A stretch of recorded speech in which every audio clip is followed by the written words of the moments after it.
Weekend, we have that forecast and when we'll see more rain coming up.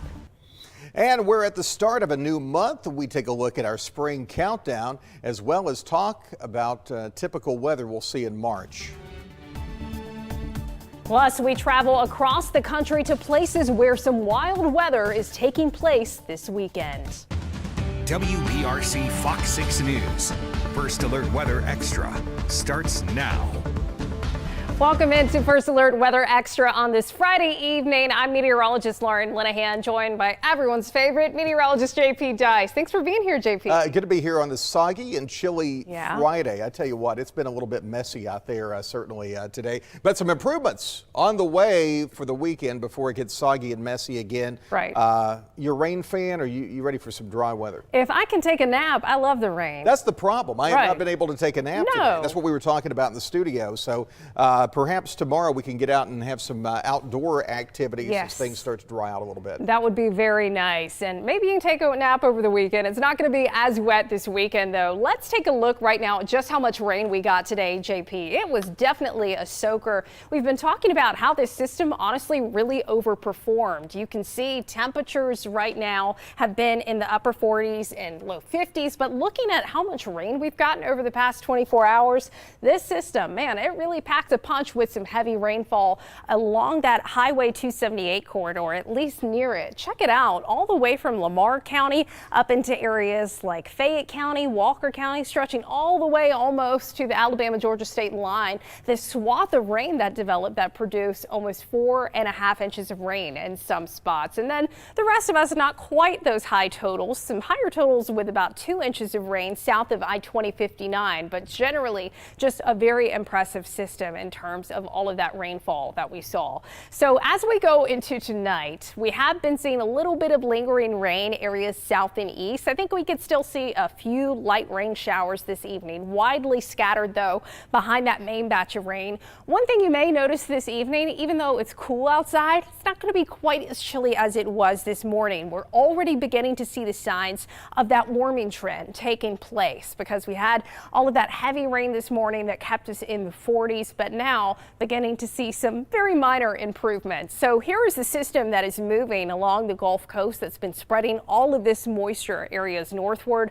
So that has been bringing us some wet weather here in central Alabama. But we want to zoom out the view here for the first day of meteorological spring. We had some rain. Check out the Pacific Northwest though. You can even see in Northern California, there has been some snow that has been falling, and they have been having some crazy snowfall amounts, especially in the higher elevations out west.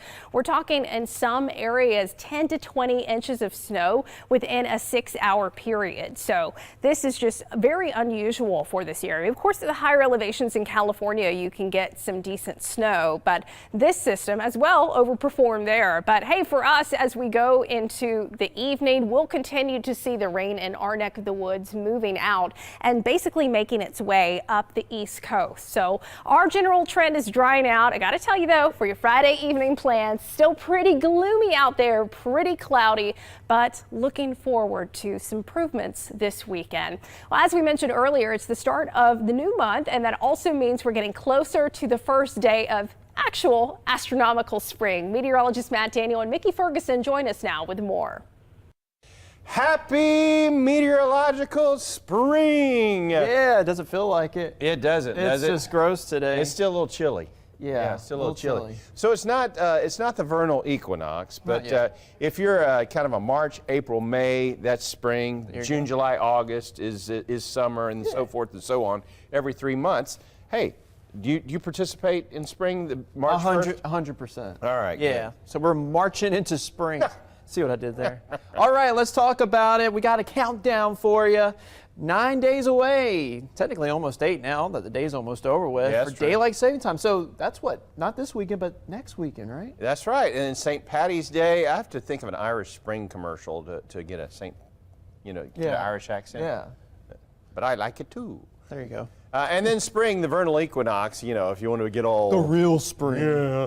it's 18 days away. So. Hey, I made a fake calendar sort of highlight Alabama seasons. Well, tell us about it. So we got that fall, spring's been pretty warm, and now we got that heavy rain. So we're sort of like in the middle. I'm sure pollen's going to come out. There's always severe weather at some point, unfortunately.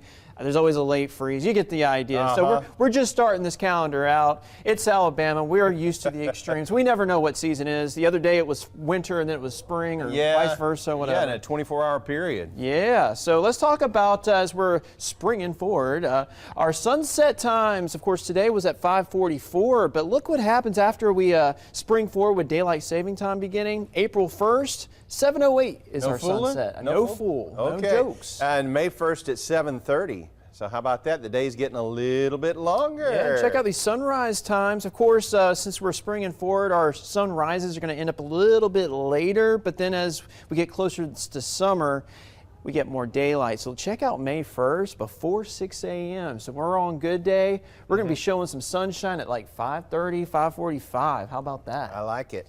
So let's talk about March, shall we? Average high temperature usually is around 67, so not too bad, and that's not bad at all. Yeah, we're headed pretty close to that this weekend, getting a little bit warmer this coming week.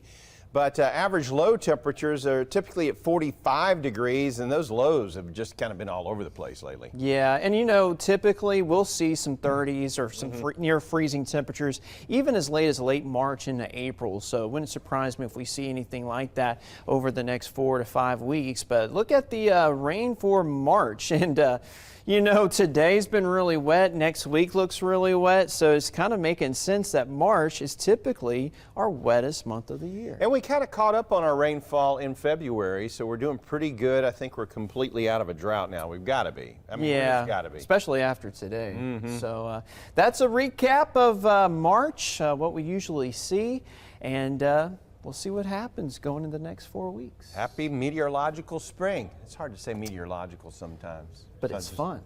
Meteorological. He said it. Well, today in weather history, it is the 17th anniversary of that devastating Enterprise tornado. The destructive storm made a direct hit on Enterprise High School, killing 8 students and killing another resident nearby. Hundreds of homes were also destroyed or severely damaged. The tornado was on the ground for 10 miles and was up to 500 yards wide and a part of a storm system that caused more than 50 tornadoes over several days. The final rating was an EF4 with winds as fast as 170 miles per hour. This 2007 tragedy led schools all across Alabama to build storm shelters. Yeah, I remember that day. I was working in Huntsville. We were expecting severe weather in the northern part of the state, and it ended up in South Alabama.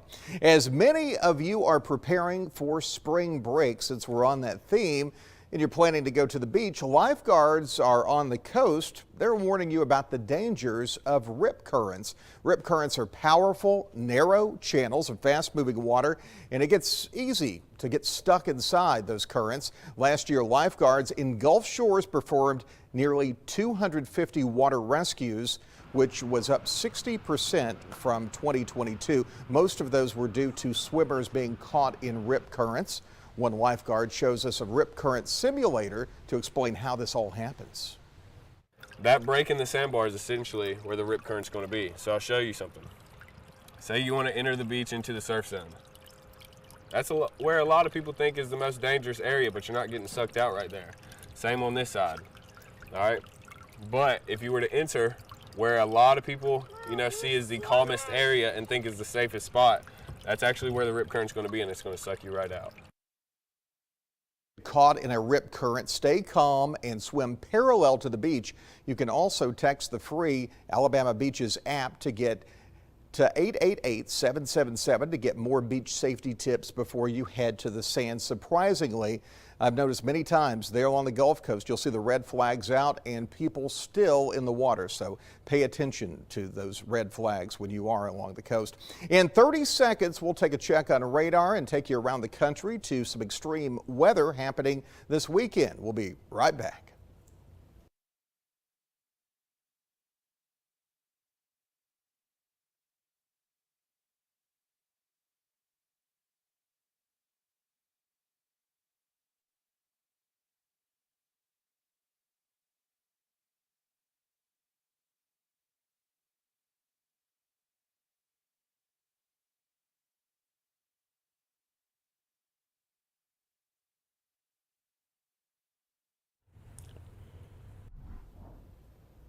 And we are back with a check of radar. The rain, most of it is moving on into Georgia and parts of southeast Alabama, seeing some of that rain in southern parts of Cleburne County. As expected, right on cue with the forecast models, we are seeing things get a lot drier out there across the area. So we are watching that very carefully. In terms of rainfall, we'll kind of expand the view there, hit the computer. You can see, look at the rain. This is Birmingham NextRad showing that rain has moved off to the east. So things are really improving in terms of rainfall totals. And I had some of the weather watchers giving those backyard reports with over 4 inches of rain. Had a weather watcher in Rainbow City with 4.1 inches, 4 inches there in northern portions of St. Clair County, southern Blount County, over 2 inches of rain around Smith Lake. So a lot of rain out there. Temperatures, they're still on the chilly side in the mid to upper 40s. We're going to be looking at a big warm up coming up for the weekend. Lauren? Thanks, JP. Well, taking you across the country now to the West Coast, where a winter storm in California is bringing the possibility for heavy snowfall. We touched on this earlier in the show, but most of the Sierra Nevada region is under a blizzard warning through Sunday, and that includes Lake Tahoe. Meteorologists in the area saying these conditions could be potentially life-threatening. And even though snowfall began yesterday, whiteout conditions are expected late tonight into Saturday. Residents are already taking various precautions to prepare for the storm. I have a crazy driveway. I think I have the steepest one in my neighborhood in Goldridge over there. And it can take me up to 3 hours to shovel when it gets to be a lot of snow like this. So I really prepare for, knowing that it could be a while till I can get out of my driveway. And get this, some parts of the state could be buried under 10+ feet of snow and experience wind gusts of more than 100 miles per hour. It's likely there will be major highway closures and power outages. And in Texas, as wildfires continue to blaze across the state, weather conditions this weekend could potentially give them more fuel. A fire watch has been issued by the National Weather Service, extending into the weekend as weather and winds return. Brittle vegetation is also expected to continue feeding these fires. The Smokehouse Creek fire is the largest of the 4 wildfires, already burning more than 1 million acres. Officials say the rough terrain is making it difficult for firefighters to stop the flames, even though containment is currently at 15%. President Joe Biden on Thursday committing federal help to people impacted. So we're standing with everyone affected by these wildfires. We're going to continue to help you respond and recover. In total, the fires have burned a land area roughly the size of the state of Delaware. And in this week's Moment of Science, Dan Smith shows us why some planets spin faster, slower, or even in a different direction.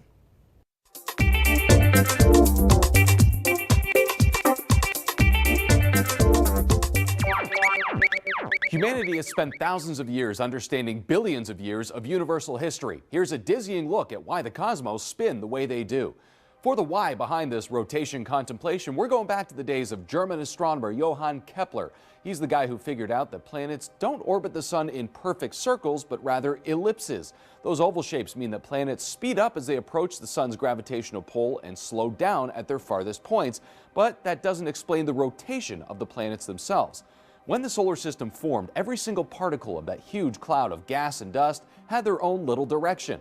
Well, over billions of years, that cloud collapsed and formed a big swirling disk that averaged out into one singular direction.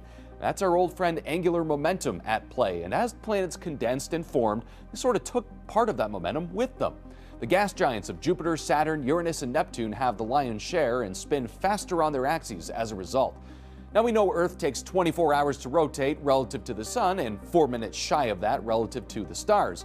Jupiter takes the top speed prize with a little under 10 hours for one rotation. That, combined with how much larger it is than our home planet, means you'd be moving 27 times faster at the equator there than here on Earth. Uranus is the only planet in our neighborhood with a sideways axis, which makes seasons there rather extreme, with each pole plunged into darkness for 21 years at a time.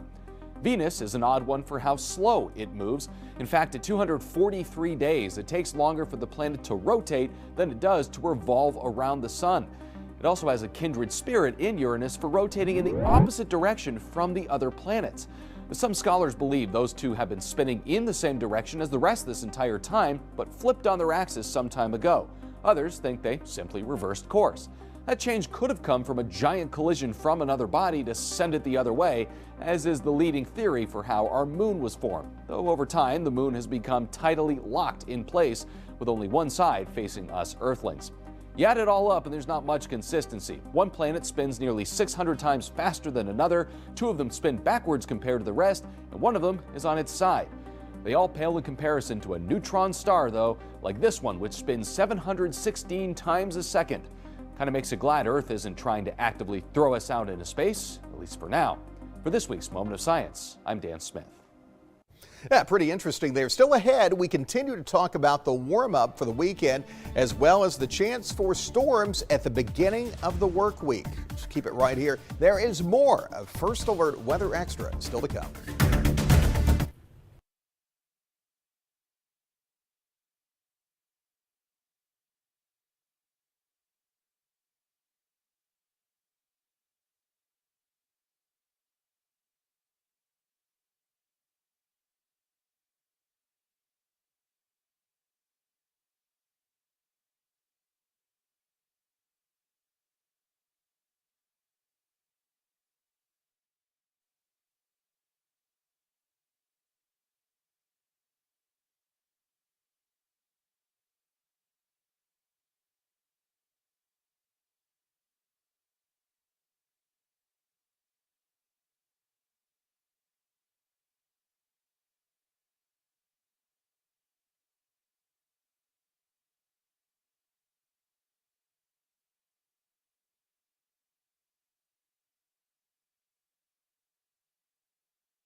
And First Alert Weather Extra continues. Let's show you where that rain is right now. Most of it is out of the state as we look at AccuTrack. Current conditions, chilly out there. One thing you noticed today, it was rainy and it was a bit on the cold side. You put the two together, just makes you want to sit inside. Temperatures in the mid to upper 40s right now. 47 in Birmingham, 51 Tuscaloosa, 47 in Haleyville, Talladega, 45 and 44 degrees right now in Gadsden. So this system is going to exit. We may see a little bit of rain during the overnight hours, but I don't think we'll see a whole lot.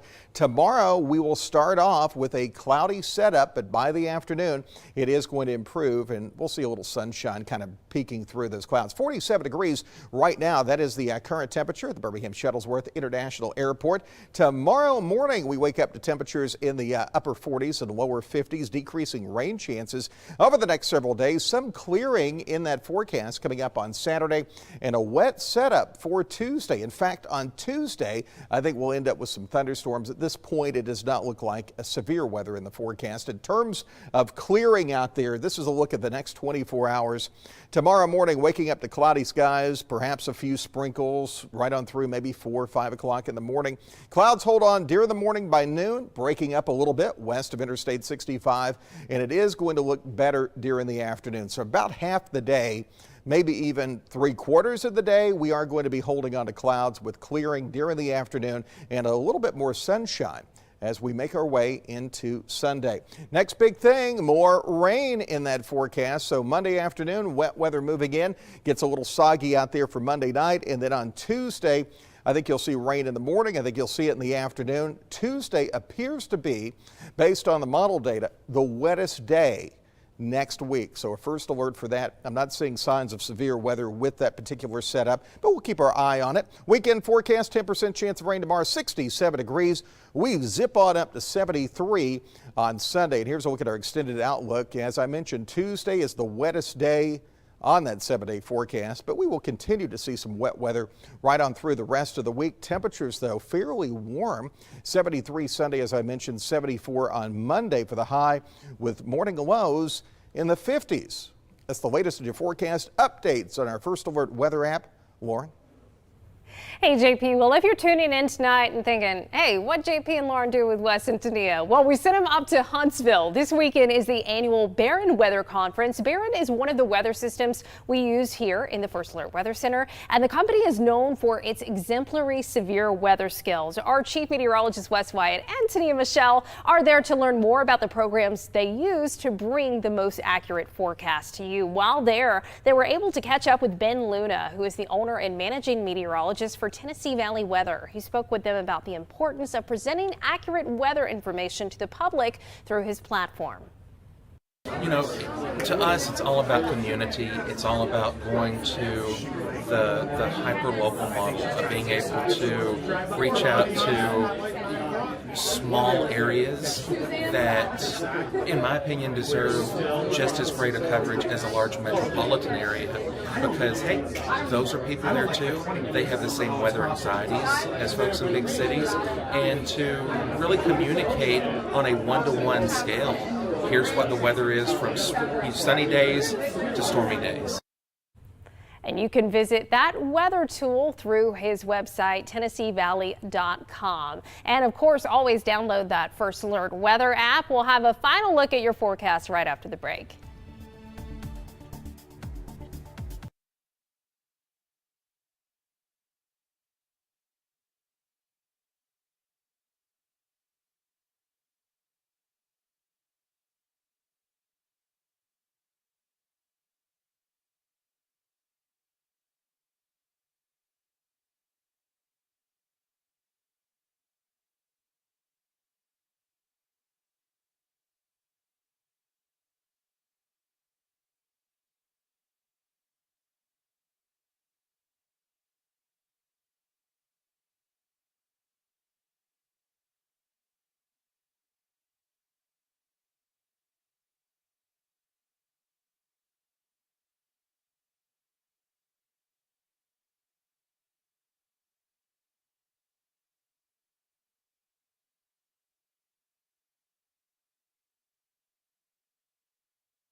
Well, check this out. A shipping container is learning to make learning fun, is helping to make learning fun and providing more access to hands-on STEM education. But this isn't just your average science lesson. Fox's Elizabeth Alvarez takes us there for a sneak peek on what it does.